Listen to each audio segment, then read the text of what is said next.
This keeps getting crazier for the Boston Bruins as another report has come out about the Montreal Canadiens engaging in a trade with the Boston Bruins, this time for Nikita Zadorov. We're going to be breaking down this trade from the inside out and going over why this is a very interesting look ahead of the season. We're also going to be breaking down a very interesting quote here from Elliotte Friedman on the coaching search across the NHL and how this can narrow down on a very popular subject for the Boston Bruins. We have a lot to break down here today, folks. Very quickly before we jump into this video, if you haven't already, be sure to hit the sub button. We're on the road to 7K, and we notice that just over 70% of you guys watching right now are not subscribed to the channel. If you're looking for a spot for all of your Boston Bruins news, you're in the right spot. Hit the sub button. Join me here on the channel. We have a lot to cover with so many expected moves for the Bruins going to be happening here in this offseason. I'll have it all for you as it happens. But we need to jump into this because we have a lot to cover today. We're going to start this one off here with our first screenshot, going over the trade, which features Nikita Zadorov going to the Montreal Canadiens. Now,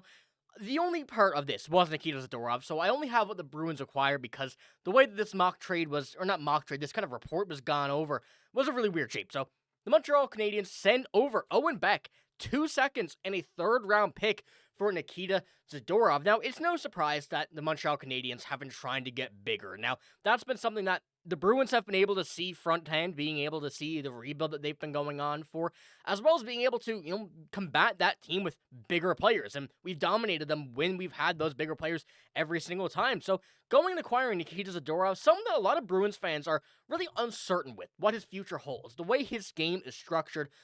What's going to happen with them? I think that's a lot of people are thinking, and the Montreal Canadiens, in this case, seem to be looking at a guy like Nikita Zadorov to make their defense bigger. Now, we know that David Savard for them is retiring, probably their biggest and, most solid defensive and physical defenseman apart from Pavel Zacha.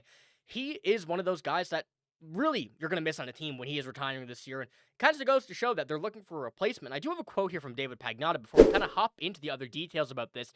He said they want to be a little more physical. They want to be a little more beefier in this lineup. And, a guy like Nikita Zadorov certainly does bring it for you. And when we look at Zadorov, this year didn't really have the season I think a lot of Bruins fans had hoped. However, his season was yet very important. Played just over 20 minutes time on ice a game, 22 points in 81 games, and just over 30 years old.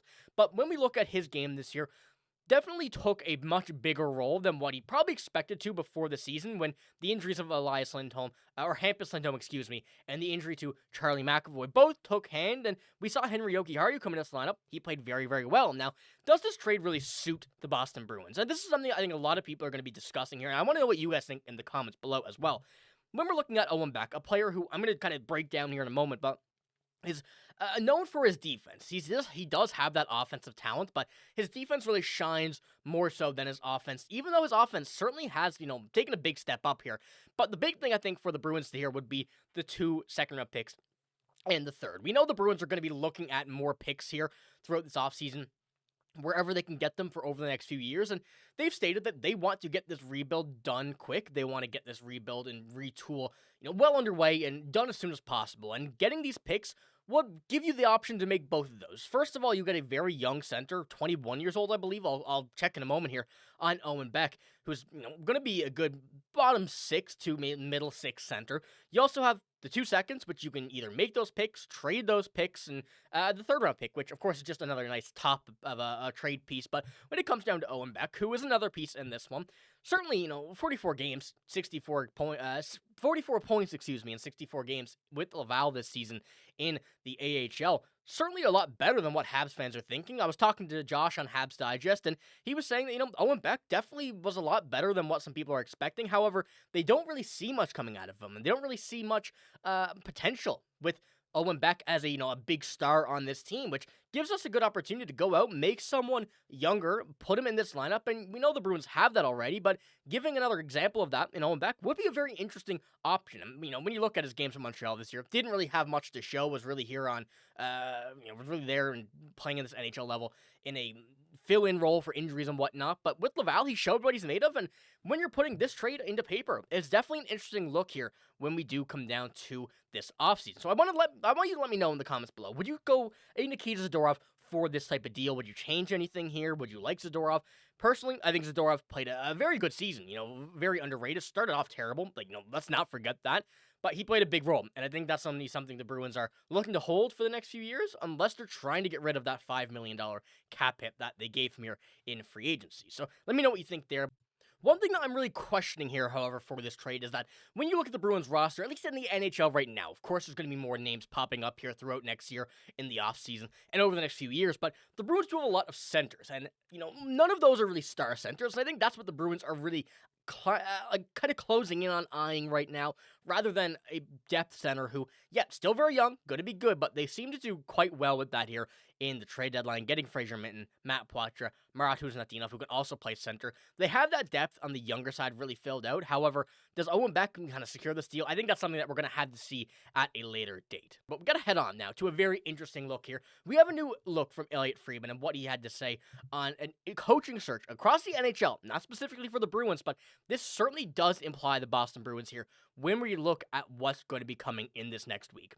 So this is what Elliotte had to say on this topic on a recent podcast, going over the coaching ideas for the rest of the NHL, which we now know is down to just a few teams who are still looking for their coaching search. One name right now, he coaches it in the Quebec League. They're in the final, is Gardiner MacDougall, the guy who used to coach at New Brunswick.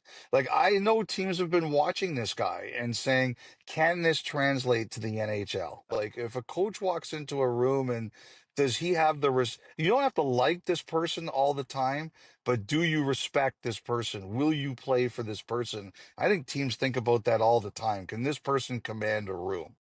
I think a big thing there as well is what Elliotte said is that he's garnered the respect from whoever he's been coaching. And now, as you heard as well, from New Brunswick in that coaching staff that, people may not know, especially from down in the States, but in New Brunswick here in the AUS, I believe it's called here, in Newfoundland, we at least see kind of that side of their college or university hockey, was the coach of New Brunswick for a while, and that team was an absolute dynasty. I think there's no other way to put it, and when you go, of course, and look here at his stats as a coach for the University of New Brunswick, you see a pretty good winning percentage. Now, did retire from that last year, and then go to the Moncton Wildcats, where he won the championship this year. Still a good team on the Moncton Wildcats, but it goes to show that his game translates very, very well. 53-9 for the Moncton Wildcats this year. I think you can almost count on two hands how many losses he has in the AUS over, a 5 to 6 year span. Go down to the Q, do the same thing, and he's looking to go up and up. And I think that's a big part of why he retired from the University of New Brunswick. And what I want to pull up is a very kind of idea where we were a couple days ago from Pierre LeBrun. This is what he had to say. The Bruins coaching search, but my understanding is the final interviews will be conducted next week, and then a decision to come after that. Not sure who made the cut. Boston has talked to a lot of people: Marco Sturm, Jay Woodcroft, Mitch Love, Luke Richardson, Joe Sacco, and Jay Leach are those who are among to be interviewed. Now, when the Bruins kind of came into this, we know that there was a lot of options that they kind of missed out on because they didn't have a secure GM. Now, that is done, but there's something in my mind telling me that there is a very interesting decision that they could have looked here on MacDougall. See if he's available, especially when it comes down to this new style of coaching that the NHL is seeing. A lot of these younger guys, when you're coming in, you see a coach like MacDougall who's coached these younger players in the AUS, coached these younger players in Moncton, and has extreme success with that. And when you're coming down here as well to the list of Bruins coaching candidates as of today, the 26th of May, there's a few good options. Of course, Marco Sturm is the one I think we're all kind of very high on right now, and the list kind of goes on from there. And Jay Woodcroft, Luke Richardson, and you can put Joe Sacco in that list, are really the only ones here that have had adequate NHL experience of coaching, and that really kind of puts the interest there. And I wonder if MacDougall was an option for the Boston Bruins because, as I mentioned, looking at the numbers that he's had over the past few years, he's been really good. And, that's something that I certainly can see translate going from the Q to here. And I really do hope there was at least some talk of that going on, because as you heard Elliotte say as well, that the coach is garnering that respect. You're playing for him. You respect him.